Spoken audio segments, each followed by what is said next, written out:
और कुछ यूं करके दिया हुआ है, इस हिसाब से देखिए बहुत सुंदर डायग्राम बनाया हुआ है एनसीईआरटी में, और यहाँ से लेकर यहाँ तक यूं करके दिया हुआ है 13 meter, this is 24 meter, and this is again 8 meter, this is 8 meter, this is 13 meter।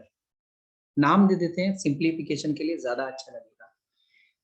A B C D. अब कहता है इस क्वाड्रिलेटरल का एरिया फाइंड करो। तो अभी आपको कल ही सिखा के लाया हूँ, कल परसों, ये एक जनरल क्वाड्रिलेटरल है, ठीक है। ये क्वाड्रिलेटरल कैसा है, हमारा जनरल क्वाड्रिलेटरल है। Then the area of a general quadrilateral, ठीक है, जो जनरल क्वाड्रिलेटरल का एरिया होता है, तो आप यूं लिख के लाएंगे कि area of the given quadrilateral, क्योंकि ये क्वाड्रिलेटरल गिवन है, तो गिवन क्वाड्रिलेटरल क्या होगा बच्चों हमारा, इक्वल टू, क्या फॉर्मूला बताए थे हम आपको, बताइए। जनरल क्वाड्रिलेटरल का क्या फॉर्मूला बताए थे, किसको याद है? सर मैं बताऊं? मैं बताऊं? सर हम दोनों ट्रायंगल की वो निकालेंगे ना एरिया सर। हाफ इंटू नहीं, हाफ इंटू डायगोनल, अगर डायगोनल दिया और दोनों ट्रायंगल की हाइट दी है तो half into diagonal h1 plus h2, याद आ गया? तो ये 24, ये h1 आपने टाइम ज्यादा कंज्यूम किया और ये h2 वो तरीका भी ठीक है पर इससे टाइम बचता है। तो half into d is 24 and this is 13 plus 8 beta, so 1 ja and this is 12 ja, so 12 into 21, 252 meter centimeter meter square. समझ आ गया सबको? क्यों बच्चों? Yes sir. Sure? Yes sir. Question number 5, ठीक है, क्वेश्चन नंबर 5 गौर से देखेंगे, पढ़ लो तब तक मैं स्क्रीन को आगे कर रहा हूँ, ठीक है। जब तक मैं स्क्रीन को थोड़ा सा स्क्रॉल अप कर रहा हूँ तब तक आप नोट कर लीजिए। हाँ ठीक है, question number 5, the diagonal of a rhombus are this and this centimeter long, find the area. तो ये तो ओपन एंड शट क्वेश्चन था हमारा। कुछ यूं होता है रोम्बस जिसकी चारों साइड इक्वल होती हैं और वो एक पैरेललोग्राम भी होता है, छोड़ो उसकी तो बात ही छोड़ दो, ये बराबर है, ये बराबर है, ये बराबर है, ये बराबर है। ये d1 ले लिया, इसका नाम d1 दे देंगे, उसको दे देंगे d2, इसको अपन दे देंगे d2। तो भैया ये यहाँ पे इतना बराबर बाइसेक्ट होता है ये, और 90 डिग्री बनता है, ये हमें सब पता ही है, ए बी सी डी। तो यहाँ पे मेरा d1 जो पहला डायगोनल वो कितना दिया है, 7.5 सेंटीमीटर, और जो दूसरा डायगोनल है वो कितना दिया है बेटा, 12 सेंटीमीटर। ना भी बनाओगे डायग्राम चल जाएगा। तो area of the rhombus, area of the rhombus क्या पढ़ाए थे आपको, 1/2 into d1 into d2, product of diagonals, half the product of diagonals, so half into 12 into 7.5, 1 जा 6 जा, तो 45 सेंटीमीटर स्क्वायर। कितना जाएगा, 45 सेंटीमीटर स्क्वायर। आई होप सबको क्लियर हो गया होगा। So now will move to the question number 6, ठीक है। अब हम क्वेश्चन नंबर 6 की तरफ मूव कर रहे हैं। यहाँ तक किसी को कोई डाउट है तो पूछ लीजिए, पूछ लो बेटा, नहीं तो otherwise I am moving towards the question number 6। So somebody is absent, Dev absent है, कशिश एंड नित्या, ओके चलो। तो sixth, find the area of a rhombus whose side is 5 centimeter, find the area of a rhombus whose side is 5 centimeter and whose altitude is 4.8 centimeter. If one of its diagonal is 8 centimeter long, find the length of the other diagonal. Oh my goodness. Find the area of a rhombus whose side is 5 centimeter and altitude is 4.8 centimeter. चलिए भैया, बहुत धमाकेदार question दिए हैं हम आपको। ये correct rhombus है ये बेटा, मेरा क्या है देखो इधर, रोम्बस क्या है बच्चों, ये रोम्बस। अच्छा देखो इधर और इधर, दिस इज अ रोम्बस। इसकी साइड, हर साइड 5-5 की है क्योंकि इक्वल है, तो सारी 5-5 की है, कोई डाउट ही नहीं है, no doubt. And one of its diagonal is 8 centimeter long.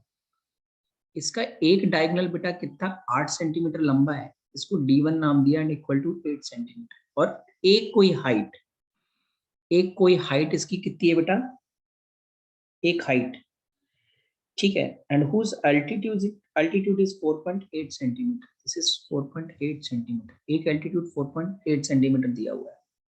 तो अगर एक 4.8 है ना, तो दूसरा अपने आप बेटा वही होगा 4.8, वो भी सेम ही होगा, क्योंकि अगर इधर इधर 5 है, उधर उधर 5 है, तो ये भी वही 4.8 ही होता है, 4.8 सेंटीमीटर। तो एक जनरल क्वाड्रिलेटर वाला फॉर्म नहीं आ गया, देखो ना, H1 H2 है ना, देखो जनरल क्वाड्रिलेटर नहीं बन रहा है क्या, यहाँ पे बन रहा है ना? यस सर, बन रहा है। हाँ, तो एरिया ऑफ द रोम्बस दो तरीके, इक्वल टू मैं लिखूंगा यहाँ पे area of the quadrilateral, area of the quadrilateral, quadrilateral का होता था half D H1 plus H2, so half into D is 8 and H1 is 4.8, again this is 4.8, so 1 ja 4 ja 4 into 9.6, 4 into 9.6, तो कितना आ जाएगा भैया, ये आ जाएगा मेरा, कितना आएगा ये 4 into 9.6, 19.2, 38.4, 38.4 सेंटीमीटर स्क्वायर, ठीक है। अच्छा, तो दूसरा डायगोनल कितना होगा, मुझे पता है area of the rhombus, area of the rhombus ये क्या होता है बेटा, half into D1 into D2, area 38.4 है, इंटू हाफ इंटू D1, इसका पीछे आंसर चेक कर लेना यार एक बार, D1 हमें दिया हुआ है 8 इंटू D2, तो दिस इम्प्लाइज दैट, इसको जब आप सॉल्व करने जाएंगे, छोड़ो इसको साइन छोड़ो, तो D2 38.4 into 2 is equal to बेटा 8 इंटू D2, तो D2 is equal to 38.4 into 2/8, कितना आंसर आ रहा है पीछे, कोई चेक करके बताएगा मुझे? Sir 24 centimetre square. एरिया नहीं यार, 6 क्वेश्चन कर रहे हैं, फाइंड द एरिया हाँ ऑफ सर, 24, सर और सर डायगोनल 6 सेंटीमीटर आ रहा है।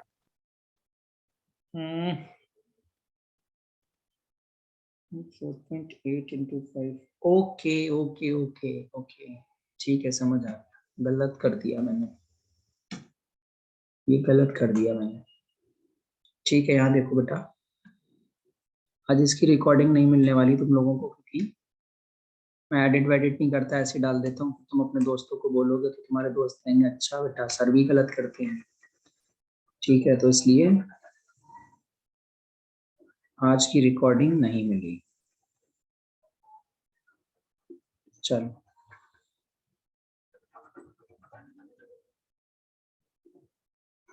देखो यार, एक तो ये बहुत स्लो हो गया है, बदलो नाम, चलो हाँ, तो area of the rhombus, rhombus एक पैरेललोग्राम भी होता है, रोम्बस जो है बेटा एक पैरेललोग्राम भी होता है, आपको पता है, एक रोम्बस जो है वो पहले पैरेललोग्राम होता है फिर रोम्बस बनता है, तो एरिया ऑफ द पैरेललोग्राम के बराबर, तो एरिया ऑफ द पैरेललोग्राम आपको पता है क्या होता है, base into height, area of the parallelogram क्या होगा, base into height, actually this diagram is also wrong, ठीक है, तो ये डायग्राम भी हमारा पूरा का पूरा गड़बड़ हो रहा है, ठीक है, डायग्राम हमारा पूरा का पूरा गड़बड़ हो रहा है, बनाने में ही दिक्कत थी, मिट ही नहीं रहा, क्या क्या दिक्कत है भाई, तुमको मिट जाओ,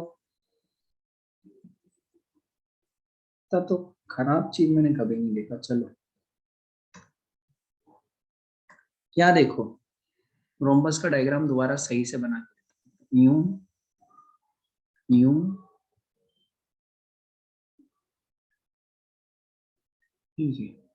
ये रोम्बस ले लिया, ABCD बेटा, चारों साइड इसकी मैंने इक्वल दर्शा दी, शो कर दी कि इक्वल है, तो इस साइड से लेकर इस साइड के बीच का जो डिस्टेंस है इसी को एल्टीट्यूड कहते हैं, मान लो E है, ये कितना है E, और इसकी वैल्यू दी है बेटा, इसकी वैल्यू आपको पता है कितनी दी है, बताओ, इसकी वैल्यू दी है,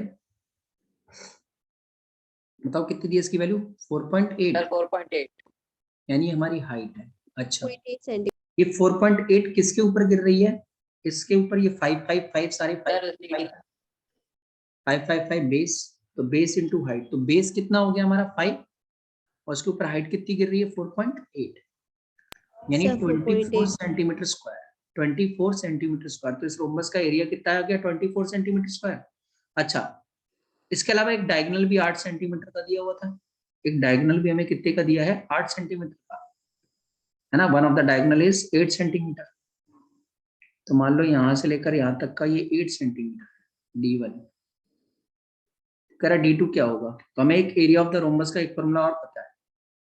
एरिया ऑफ द रोम्बस का एक फॉर्मूला क्या होता है बेटा, half into D1 into D2, यही तो है। Sir, तो एरिया ऑफ द रोम्बस 24 निकाला हुआ है, हाफ इंटू 8 इंटू D2, 1 जा 4 जा, ठीक है। फिर 24/4 इज इक्वल टू D2, तो D2 की वैल्यू 6 सेंटीमीटर। तो दूसरा डायगोनल कितने का होगा 6 सेंटीमीटर का, अदर डायगोनल कितने का होगा बेटा 6 सेंटीमीटर का। क्लियर हो गई बात, क्यों? yes, sir. ठीक यस है, सर। ठीक है, चलो। सो नेक्स्ट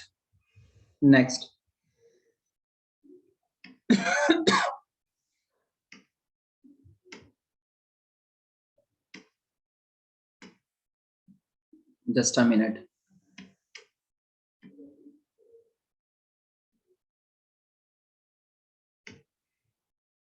पढ़ लो तब तक आप 7th क्वेश्चन, ठीक है। 7th क्वेश्चन तब तक आप पढ़ लीजिए। सर पढ़ लिया। The floor of a building consists of 3000 tiles which are rhombus shaped and each of its diagonal are 45 centimeter and 30 centimeter in length। ठीक है, एक फ्लोर है, बिल्डिंग का फ्लोर, जिसके अंदर 3000 टाइल लगी हुई हैं और हर टाइल जो है, ठीक है, हर टाइल जो है रोम्बस शेप की है। हर टाइल जो है वो किस शेप की है बेटा, रोम्बस शेप की। तो find the total cost of polishing the floor if the cost per meter square is ₹4। तो देखिए अब समझिए क्वेश्चन को कि एक फ्लोर है, फ्लोर तो रेक्टेंगुलर शेप का ही होगा या स्क्वायर का होगा। फ्लोर कभी आपका सोच सकते हो कि फ्लोर कभी रोम्बस शेप का होगा तो गिर जाएगा आदमी, बिल्डिंग ही नहीं बनेगी रोम्बस शेप के फ्लोर से। लेकिन उसके अंदर जो टाइल लगी है वो रोम्बस शेप की है, कुछ यूं करके ऐसी। टाइल तो किसी शेप की भी बना दो, क्या दिक्कत है, समझ रहे हो ना। इस तरीके की ऐसी 3000 टाइलें, ठीक है। तो पहले एक टाइल को बाहर निकाल के लाए और उसका हमने ना उसके बारे में पढ़ना शुरू किया। तो बोला है कि इसके एक डायगोनल की वैल्यू 45 है, तो D1 ले लिया 45 सेंटीमीटर और दूसरा डायगोनल जो है D2 और ये हमारा D1, तो D2 बेटा दिया है कितना, D2 कितना दिया 30 सेंटीमीटर। Centimeter. लेकिन हमारा आंसर जो है वो मीटर स्क्वायर के हिसाब से निकल रहा है। यहाँ पे जो आंसर है वो किसके हिसाब से निकल रहा है बेटा, मीटर स्क्वायर के हिसाब से। तो हमें सबसे पहले क्या करना पड़ेगा, हमें यहीं पे इसकी वैल्यू चेंज कर देनी है। 45/100 मीटर, इसको यहीं पे मीटर में चेंज कर दो और ये 30/100 मीटर। कुछ काटेंगे पीटेंगे नहीं, बाद में हम सब कुछ करेंगे। तो अब हमें सबसे पहले तो एरिया ऑफ ईच टाइल निकालनी है। पहले एक tile, area of each rhombus shaped tile, area of each rhombus shaped tile, area of each rhombus shaped tile, her rhombus shaped tile का एरिया निकालना। तो क्या होता है हाफ इंटू D1 इंटू बेटा D2, half into D1 into D2। तो half into D1 कितना है 45/100 इंटू D2 कितना है 30/100। अब चाहो तो एक जीरो से एक जीरो काट सकते हैं, और तो कुछ कट नहीं रहा है, ठीक है, और तो कुछ कट नहीं रहा है। तो ये क्या आ रहा है देखो, 45 इंटू 3/2 और साथ में नीचे 1000 इंटू 1000 एक साथ रखना, बाद में सब कटेगा। मीटर स्क्वायर, ये एक टाइल का एरिया बेटा, इसको थोड़ा सा और सॉल्व कर दूं तो 135/2000 मीटर स्क्वायर, ये भी चल जाएगा, कोई दिक्कत नहीं, 2000 कर सकते हो, ठीक है।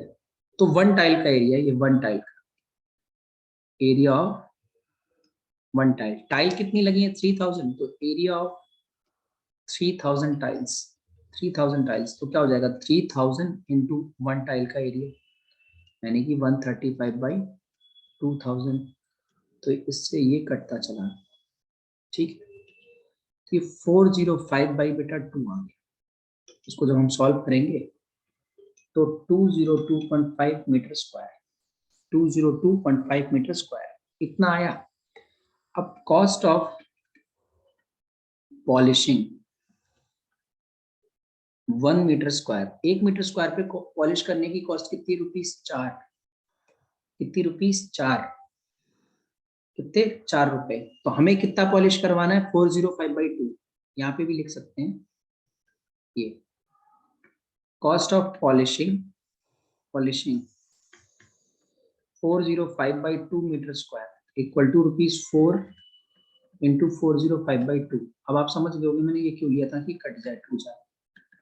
तो ₹405 इंटू 2 यानी ₹810। कितना खर्चा आएगा?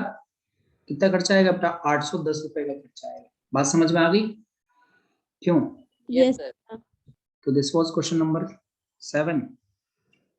ठीक है, अब 7 हो गया। Yes. तो 7 के बाद अब हमारा क्वेश्चन नंबर 8 आएगा। ठीक है, 7 के बाद क्वेश्चन नंबर 8। इसका लिंक मैं तुम्हें पर्सनली दे दूंगा। ठीक है, इसको अपलोड कर दूंगा, पर तुम्हें पब्लिकली ना देखे, इसका पर्सनली ग्रुप में डाल दूंगा मैं। चलो 8th। तो Mohan wants to buy a trapezium shaped field. Trapezium shape का फील्ड खरीदना है। चलिए, ट्रेपेजियम कैसा होता है पहले ये तो बनाने हैं, कुछ ऐसा होता है, ये होता है ट्रेपेजियम। अच्छा, तो कह रहा है कि its side along the river, जो रिवर के साइड में जो साइड है is parallel to and twice the side along the road. River की साइड जो साइड है, रिवर के साइड जो साइड है वो पैरेलल है रोड वाली, यानी अगर रोड है इस तरफ और इधर रिवर है, और साथ में ये कहता है कि रिवर वाली डबल है रोड वाली साइड से, रिवर वाली साइड रोड वाली साइड से डबल है। बात समझ आ रही है? क्यों? ठीक है, तो मैंने माना कि let the side along along road, along road, road के अलोंग जो साइड है वो कितनी है? Along road x meter. कितनी? x meter. तो साइड अलोंग रिवर कितना हो जाएगा बेटा? साइड अलोंग रिवर डबल है ना, डबल है ना, यानी 2x मीटर। कितनी हो जाएगी? 2x metre. और कह रहा है रोड के अलोंग और रिवर के अलोंग जो डिस्टेंस है वो है 100 मीटर। वो कितना है? 100 मीटर। और इसका एरिया ऑलरेडी दिया हुआ है, डिस्टेंस दिया हुआ है, इसका एरिया भी दिया है, एरिया ऑफ द फील्ड। हमें area of the field already दे रखा है। कितना दे रखा है बेटा? 10,500 मीटर स्क्वायर। कितना? 10,500 मीटर स्क्वायर। तो कहता क्या है आपको कि रोड के अलोंग और रिवर के अलोंग कितनी लेंथ है, कितनी लेंथ है इस फील्ड की वो बताने का। मतलब x और 2x फाइंड करना। हमें यहाँ पे क्या करना है? x और 2x फाइंड करना। Find the length of the side along the river. Actually में 2x फाइंड करना है, तो पहले x फाइंड होगा तभी तो 2x फाइंड होगा। तो देखो रोम्बस है तो हमें एक चीज तो समझ आती है कि एरिया ऑफ द रोम्बस क्या होता है बेटा? एरिया ऑफ द रोम्बस क्या होता है? Half sum of parallel side, जिन्हें हम a और b बोलते हैं। तो a यहाँ पे x और b मेरा 2x है, into d distance between the parallel sides. तो half into x plus 2x, क्योंकि a की वैल्यू x, इसकी 2x, इंटू डिस्टेंस कितना है दोनों के बीच में? 100। और इधर 10,500 ऑलरेडी गिवन है। ये 2 इधर जाके मल्टीप्लाई कर देंगे, 2 इधर जाके मल्टीप्लाई हो जाएगा। 2 जो है मेरा उधर जाके क्या होगा बेटा? मल्टीप्लाई।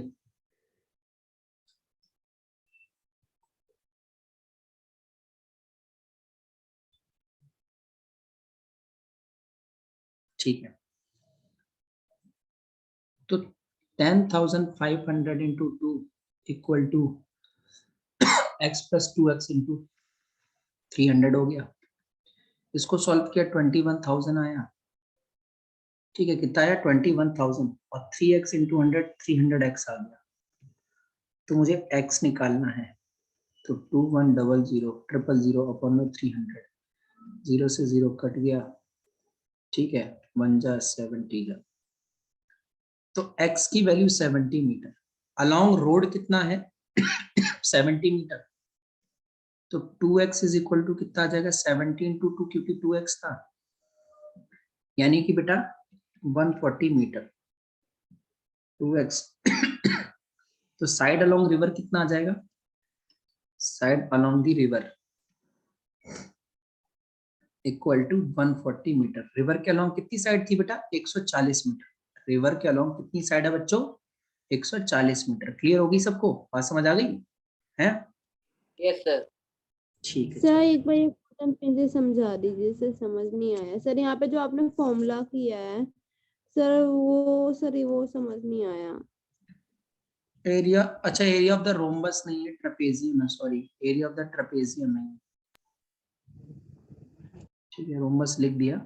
देखो कह रहा है कि एक इंसान ने ट्रेपेजियम शेप्ड का फील्ड लिया सर और यहाँ उसका पे तो नहीं लिखा है सर, यहाँ पे हाइट होगा ना।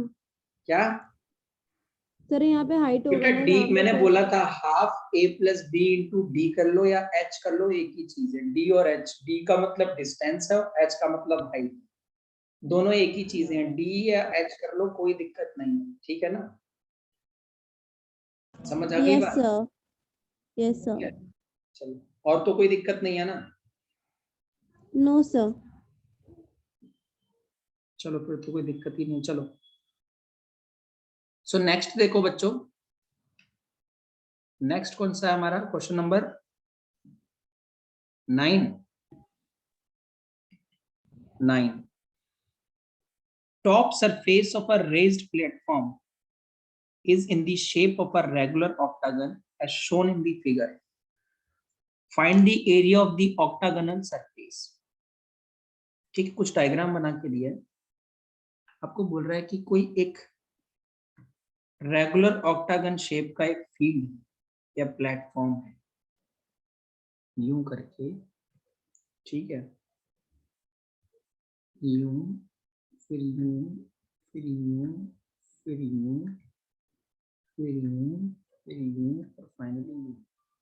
इस शेप का हमारा एक रेज्ड प्लेटफॉर्म है।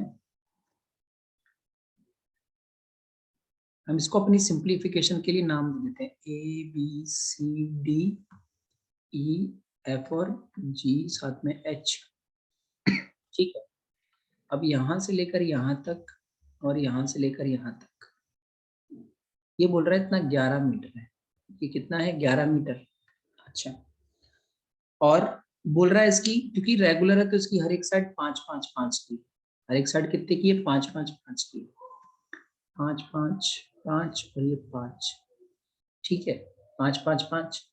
अच्छा, तो अगर मैं इस डायग्राम को खूब गौर से देखूं, और ये भी बोला है, ये भी बोला है कि ये 4 है, ये 4 मीटर है, तो अगर ये 4 है तो ये भी 4 हो जाएगा ना, ये भी कितना हो जाएगा 4। तो अगर मैं बहुत गौर से देखूं, और इसका एरिया निकालने को बोला है, इसका क्या किया है एरिया निकालने को बोला, तो इसको मैं कुछ पार्ट्स में डिवाइड करता हूँ। ये मेरा पार्ट 1 हो जाएगा, ये पार्ट 2 हो जाएगा और ये पार्ट 3 हो जाएगा। तो area of the given platform, area of the given platform, इस प्लेटफॉर्म का जो एरिया है बेटा will be equal to area of part 1, part 1 का area plus area of part 2, part 2 का area plus area of part 3, part 3 का area, है ना, 1 2 3 का एरिया प्लस 1 दिख रहा है आपको क्या होगा, ट्रेपेजियम बन रहा है 1। बच्चे कह रहे हैं कैसे दिखाता हूँ कैसे, मन को गौर से देखो तो यूं बन रहा है, ट्रेपेजियम हुआ 1, क्यों, ये 4 आ रही यस है, सर। ये 5 जा रही है, ये 11 आ रही है, नीचे भी 2 का भी यही हाल है, 2 का भी यही हाल है भाई, यूं करके ऐसे, तो ये 4 है, ये 11 है और ये 5 है, तो 1 और 3 तो एक सी है, और 2 हमारा क्या बन रहा है रेक्टेंगल। 2 देखो ना, बीच का पार्ट क्या है, एक रेक्टेंगल, 11 और 5 का, समझ में आ गई बात? तो एरिया ऑफ पार्ट 1 कैसे आएगा, हाफ ए प्लस बी, लिख देंगे हम हाफ, ये लिखने से पहले हम बताएंगे कि क्या क्या बन रहा है, तब समझ आ जाएगा ना कि क्या क्या बन रहा है एक्चुअली में। ये हमारा पहले तो बन रहा है बेटा एरिया ऑफ ट्रेपेजियम, ठीक है। पहले क्या बन रहा है हमारा, ये area of the trapezium, area of the trapezium 1, area of rectangle, area of rectangle plus area of फिर से ट्रेपेजियम, एरिया ऑफ फिर से ट्रेपेजियम बन रहा है। तो अब फॉर्मूला रख देंगे एक बार, half a plus B into d. अब क्योंकि देखो a और b की वैल्यू दोनों दोनों ट्रेपेजियम में same, a b b a और d की वैल्यू भी सब में सेम है, तो हम एक ही फॉर्मूला लिख देंगे, देखो प्लस l इंटू बी फिर से half a plus B into D. अगर दोनों ट्रेपेजियम की वैल्यू अलग होती तो a1 b1 d1 a2 b2 d2 करते, ठीक है। नहीं तो अगर सेम है तो हमारा यही रहेगा। तो ये हाफ और हाफ मिलकर देखो ना टू बन जा फुल बन जाता है, हाफ और हाफ। चाहे तो आप देखो एक ये वाला और ये वाला, हाफ हाफ फुल बन जाएगा। और नहीं आप समझ आ रहा है तो आप ऐसे रख दो, हाफ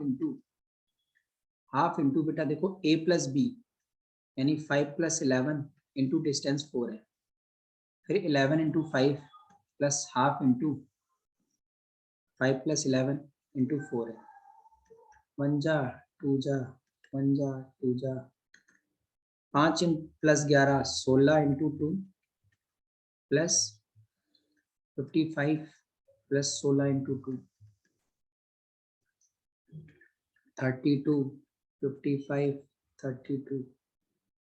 तो 32 प्लस 32 32 प्लस 32 कितना आया बेटा मेरा, हाँ सर 64 64 में 55 और प्लस कर दो, 64 में सर 190 55 और ऐड कर दो, तो 119 मीटर स्क्वायर सेंटीमीटर देख लेना, मीटर स्क्वायर। तो प्लेटफॉर्म का एरिया कितना आ जाएगा, 119 मीटर स्क्वायर। बात समझ आ गई सबको? क्यों, यस सर श्योर सबको समझ आ गई? यस सर चलिए, तो फिलहाल अभी आप इतना नोट करिए, फिर मैं आगे बढ़ाता हूँ, तो ठीक है ना।